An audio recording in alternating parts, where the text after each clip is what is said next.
I bow to all the seekers of truth.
Good morning, everyone. Lovely you could join in this morning. We will do the three great mantras, do a mantra to Shri Ganesha. We're going to do a prayer to Shri Bhumidevi, and we're going to listen to a Hamsa Chakra talk. I was saying to Hetty the other day, it was funny how she played that Hamsa Chakra on Saturday, the Hamsa Chakra talk on Saturday morning. Of course, the night before on Friday evening, I was listening to another talk on Hamsa Chakra and thought, oh, I'll play that on Monday morning. So we must be on that wavelength that we need to just focus on our Hamsa chakras at the moment. So let's just do the three great mantras. Om Tvameva Sakshat Shri Mahalakshmi Mahasaraswati Mahakali Triganatmika Kundalini Sakshat Shri Adi Shakti Mataji Shri Nimala Devi Namo Namaha. Om Tvameva Sakshat Shri Kalki Sakshat Shri Adi Shakti Mataji Shri Nimala Devi Namo Namaha. Om Tvameva Sakshat Shri Kalki Sakshat Shri Sahasrara Swamini Moksha Pradaini Mataji Shri Nirmala Devi Namo Namaha.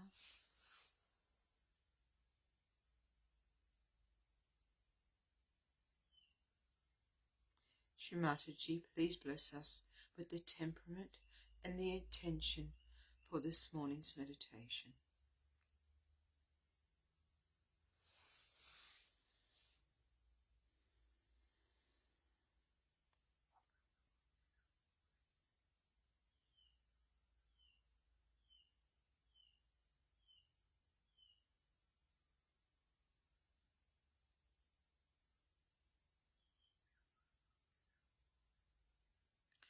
And let's put our right hand on the earth, left hand out, one mantra to Shri Nimala Ganesha.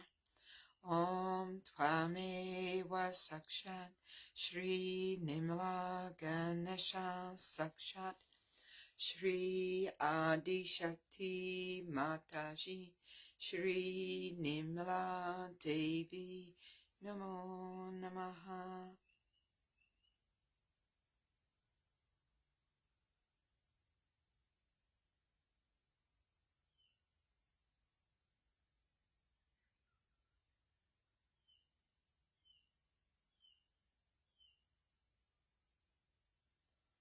Both hands on lap.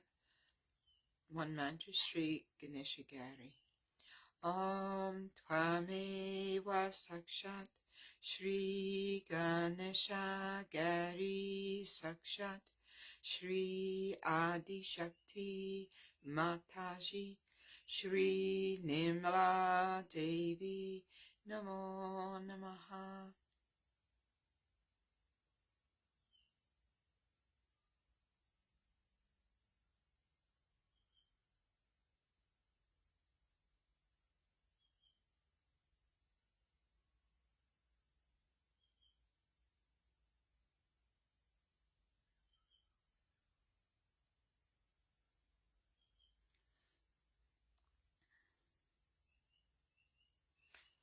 Left hand on the earth, Shri Katakaya.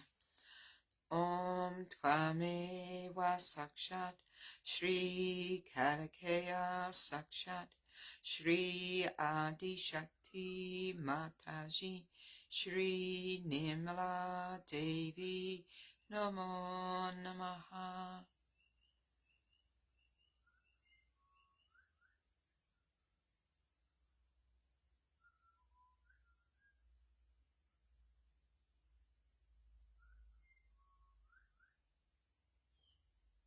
Both hands on the earth, mantra to Shri Adi Bhumi Devi. Om Tvameva Sakshat Shri Adi Bhumi Devi Sakshat Shri Adi Shakti Mataji Shri Nimala Devi Namo Namaha.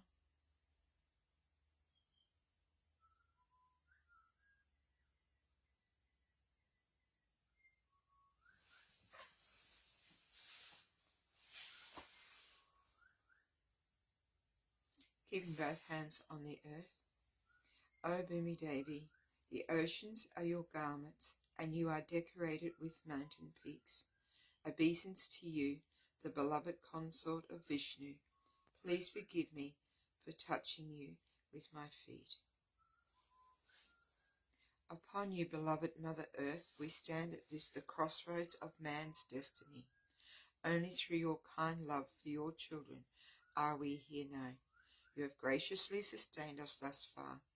You have given us food, water, clothing, and shelter. O beloved Mother Earth, with our heads bowed, we thank you. With our heads bowed, we come humbly to you, asking further sustenance and strength for the many long days ahead. O beloved Mother Earth, know that we have grown a little and stand firmer each day. We pray to you to help clear the way as we begin to march forward. We long for the cleansing of all lands, so that upon you, beloved Mother Earth, the righteous may return to their divine home. We hope to be many. O beloved Mother Earth, give us patience as we search for our brothers and sisters. Give us detachment from all distractions. Give us perseverance in our task. O beloved Mother Earth, most of all, help us, as your seas cleanse the shores, to clean our hearts, so that we may desire only that which is right. O beloved Mother Earth, support us, so that we may soon stand upon you in great numbers, and invoke with one mighty voice the dance of Lord Shiva. These things we most humbly pray. Bolo Shri Bhumi Devi Sakshat, Shri Adi Shakti Mataji, Shri Nimala Devi Ki Jai.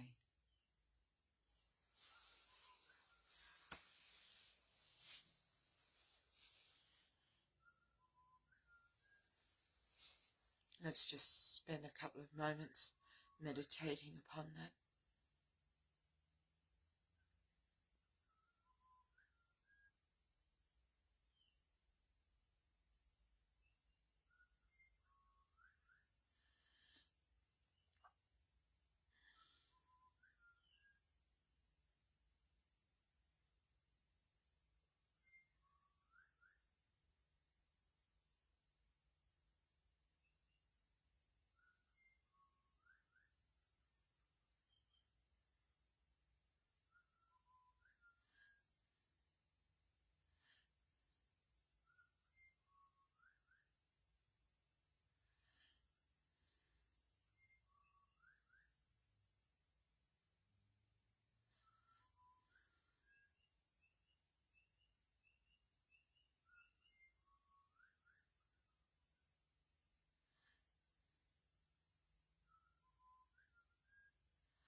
Today we are going to worship the Hamsa Chakra. So far, we have been always worshipping a deity, and time we are worshipping this center of Hamsa. Now, this chakra is, placed between the two eyebrows. Now, two eyes represent the left and the right side.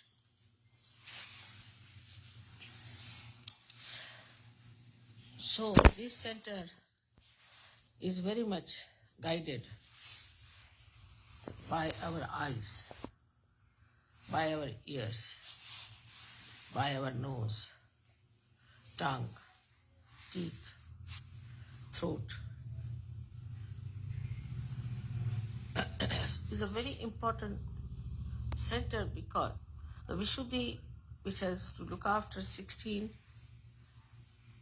petals, which look after all these ear, nose, throat, different organs within us. Also, it has to communicate with the Virat. So it has to pass through this center of Hamsa Chakra.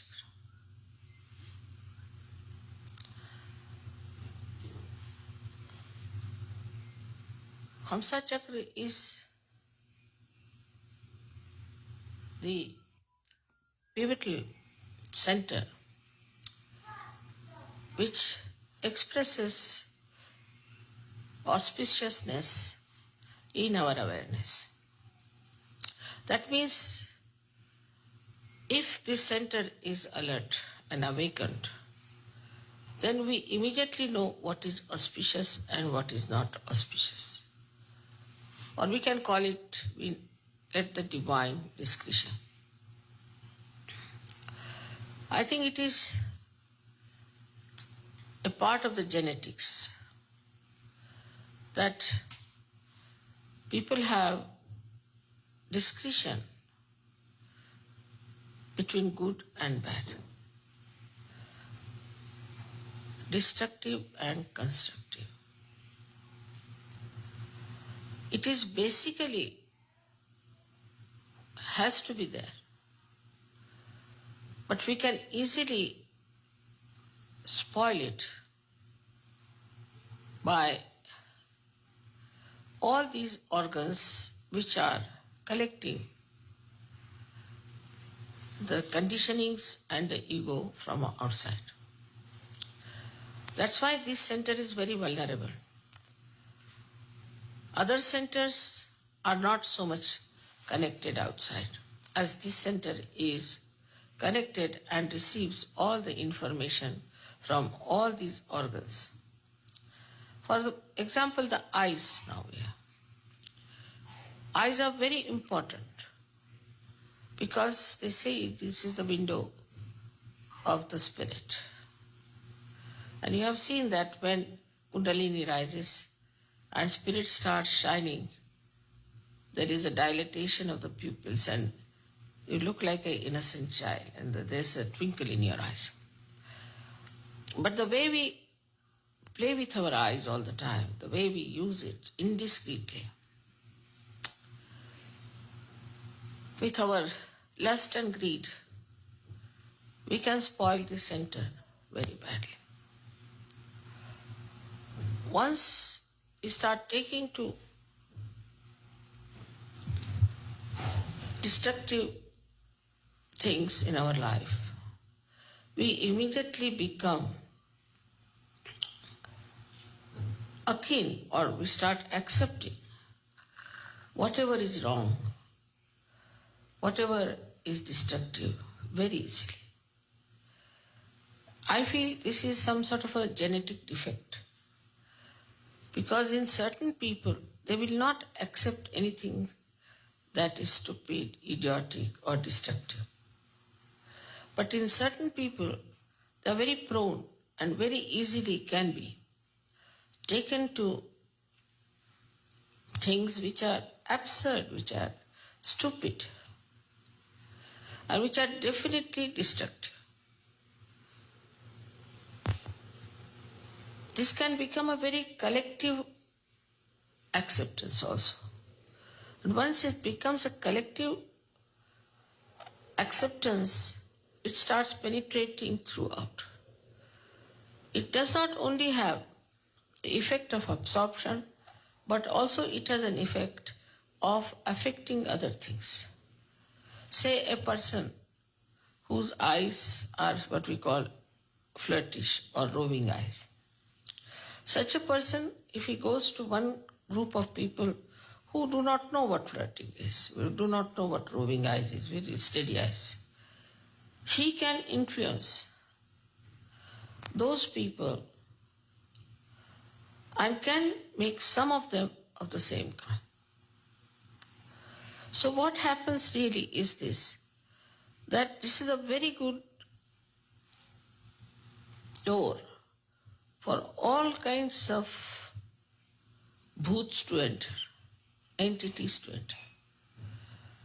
And when you start projecting it back, the same bhoots can pass into another person and can create the same kind of vacuum or same kind of vulnerability in the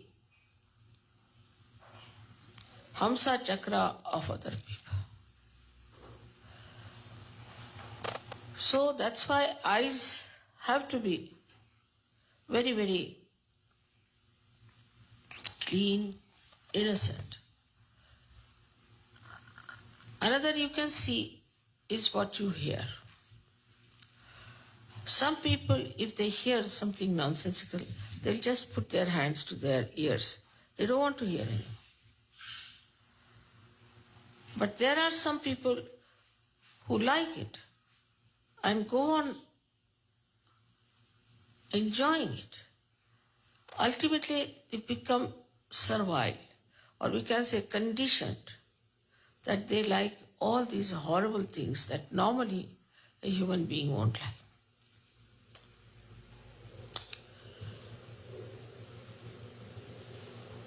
Now also you must have seen that people who, like French people, I think they have no discretion of smell.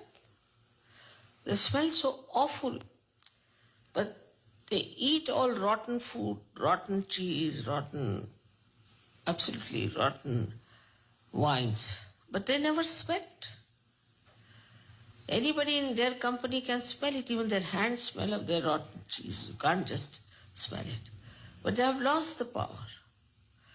In the same way, in our country, we have a caste called sweepers who do all the cleaning of dirty things with their hands. They have no sense of smell. They have lost the sense of smell. The nose has lost that smell sense. They cannot smell anything dirty. That's how they can do their work. So if you start also not being alert to fragrance, I have seen that there are certain things people use made of tobacco. They are supposed to be very good, very famous brands of perfumes like tabak and all that. So once they start liking that kind of a thing, then they have other things like poison and other horrible things, which is horrible smell in it.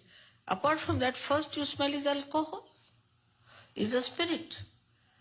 But they don't mind because they see in that a very congenial type of a pleasure. But these pleasures ultimately can kill all the cells of the nose, and afterwards one may even lose the sense of smell. One of the joy-giving organ is the sense of smell. When the Kundalini rises in many people, they get a fragrance of many things. Some people get of gugul, or sometimes they get of a fragrance of sandalwood or something, which is a very natural essence. of flowers or maybe of some boots. But these unnaturally made things which are actually destructive to your cells of smelling, that is what they start using. And once you start using these kind of things, then what happens that you don't feel any bad smell anywhere, like animals. But so many animals can smell, if not, they don't call it bad or good, but they can smell. Even that sensitivity of good and bad smell we human beings have got is lost. So whatever is our ascent as human beings, at what a level we have gone, start completely disappearing gradually, one by one. Then the same with the throat. If the throat is using bad languages and is being used for abusing people, showing temper on people, or anything of aggression, or sometimes people take things which can also spoil the throat by their destructive qualities like alcohol, especially the smoking. If you smoke, then the throat gets vulnerable and the sweetness of your voice is lost. Then they speak with a hoarse voice. But this is all external. It starts becoming external. Mouth smells with that.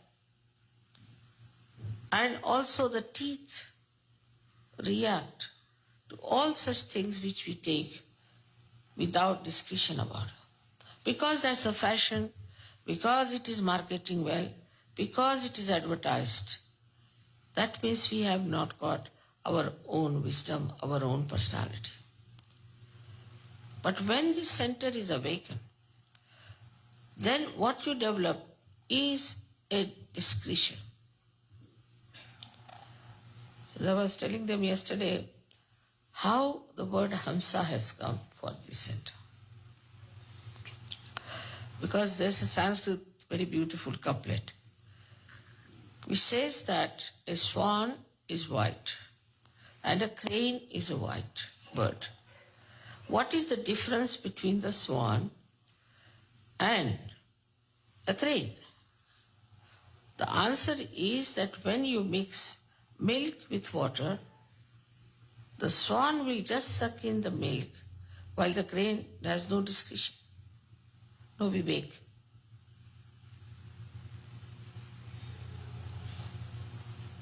This discretionary power, once we start losing, we start becoming just like a rabbit, I would say. Because we have no personality. Anybody can brainwash us. And the more they tell us about our discretion, we listen to them. That explains why people, so many thousands of people go to all these false gurus. Thousands of people, why did they take to homosexuality and got into AIDS? Why thousands of people have taken to drugs?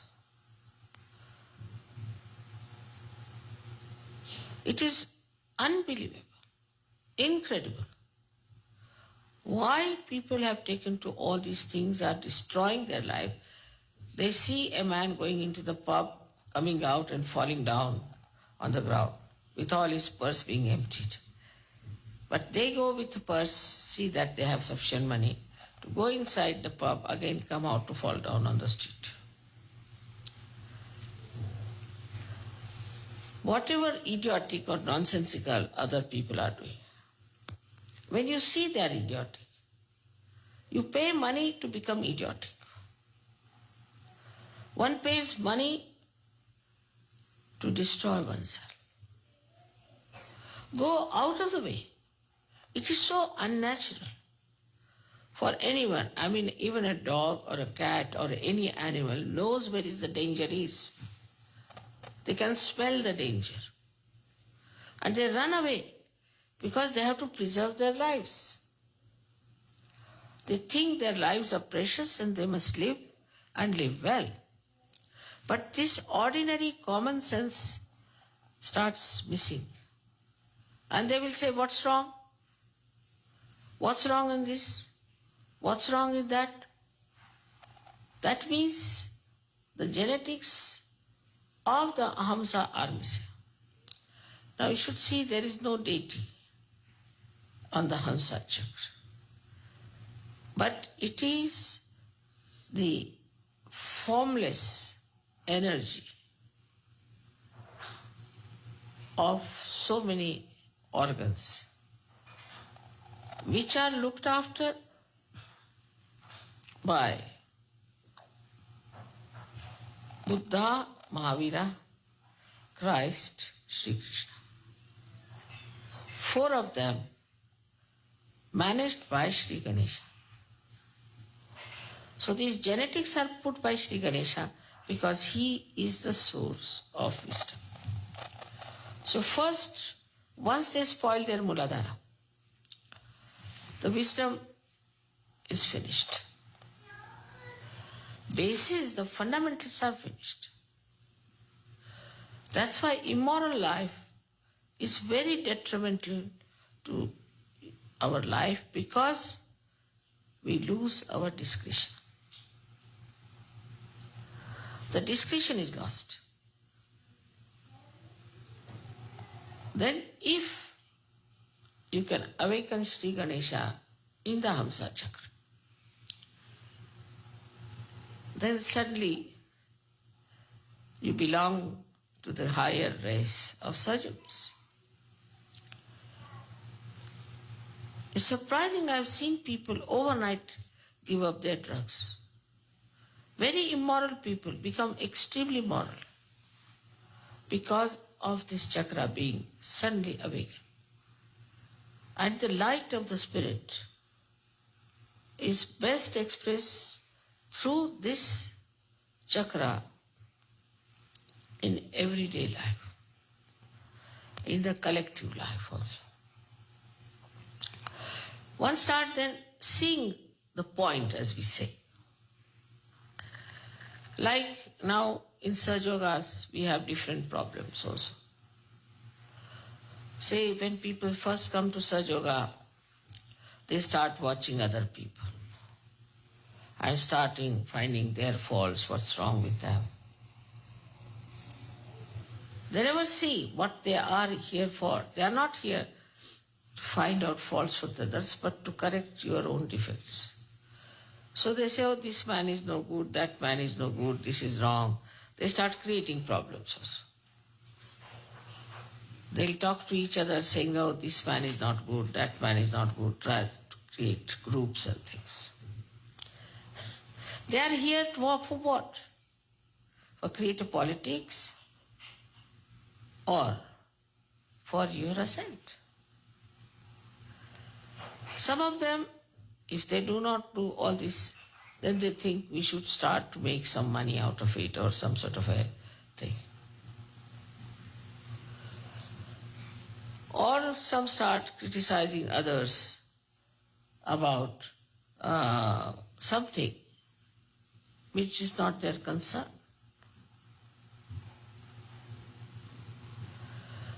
So they forget because they are just now coming to Sahaja and their genetics are not established of their wisdom.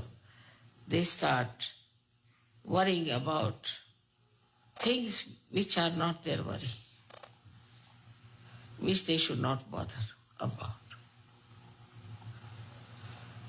Then some of them start thinking, oh, I am the leader, or why am I not the leader?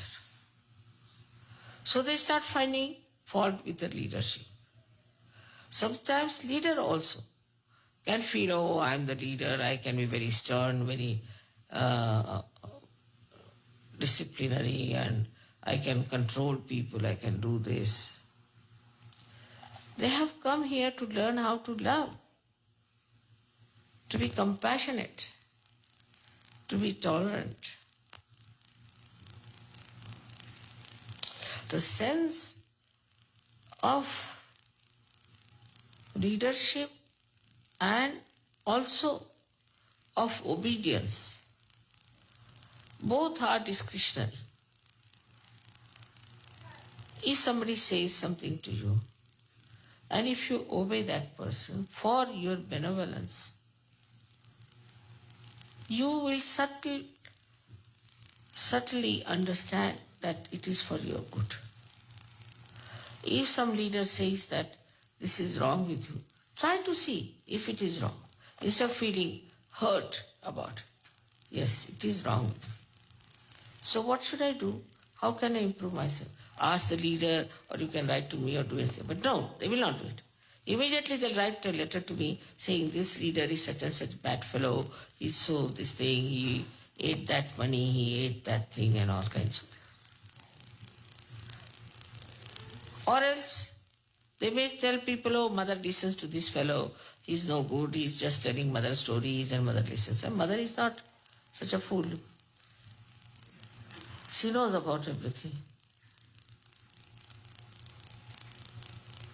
So all these things that we have gathered from our previous life, even after our second birth, we carry a little bit. Like an egg becomes a bird, but still lots of things of the egg are hanging on to his body. So you have to cleanse it. So at this point, when you have got your realization, the first discussion should be, how am I going to achieve that state of spirit, the pure spirit? Instead of that, also people get lost because they have no discretion. With this enlightenment, first thing that happens, I've seen with people, their eyes are fixed. They don't rope their eyes much now. They have very innocent eyes. Otherwise, they are really mad, those people who go on looking at everything like this. There's no difference between a madman and him. You put one madman, he does the same, and a person who is like that does the same. And it's such a crazy thing to do. But immediately, it is such a spontaneous thing. It's like the light coming in the room. It is so spontaneous that you start seeing things clearly. No, this is not.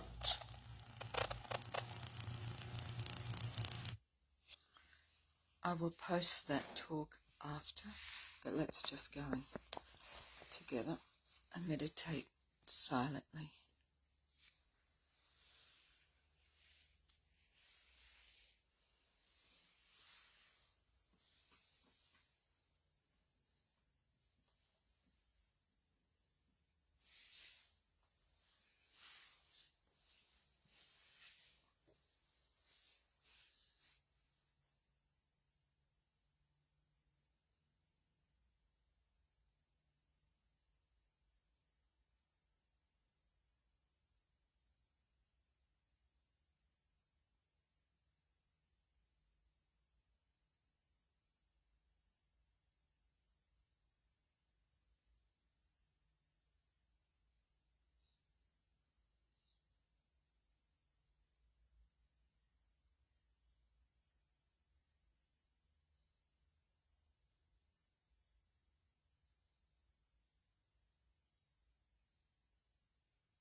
Let's finish with the last of the three great mantras. Om Tvameva Sakshat Shri Kalki Sakshat Shri Sahasrara Swamini Moksha Pradaini Mataji Shri Nirmala Devi Namo Namaha.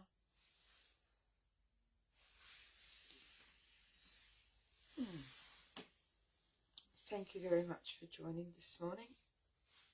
I have found it very delightful, so I hope you have enjoyed the vibrations as well.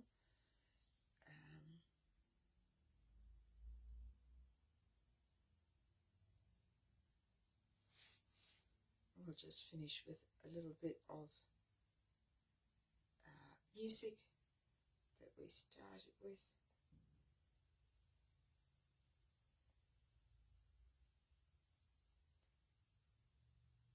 And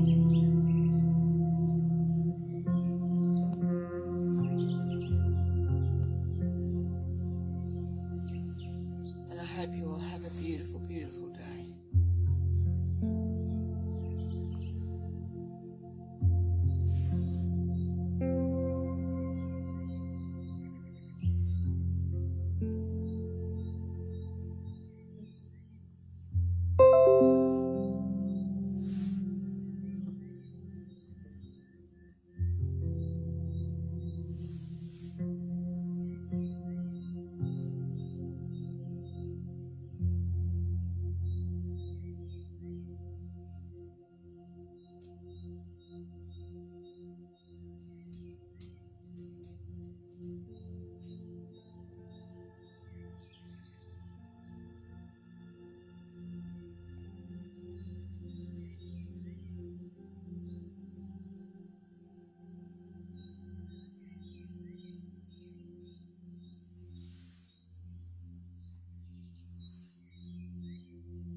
I bow to all the seekers of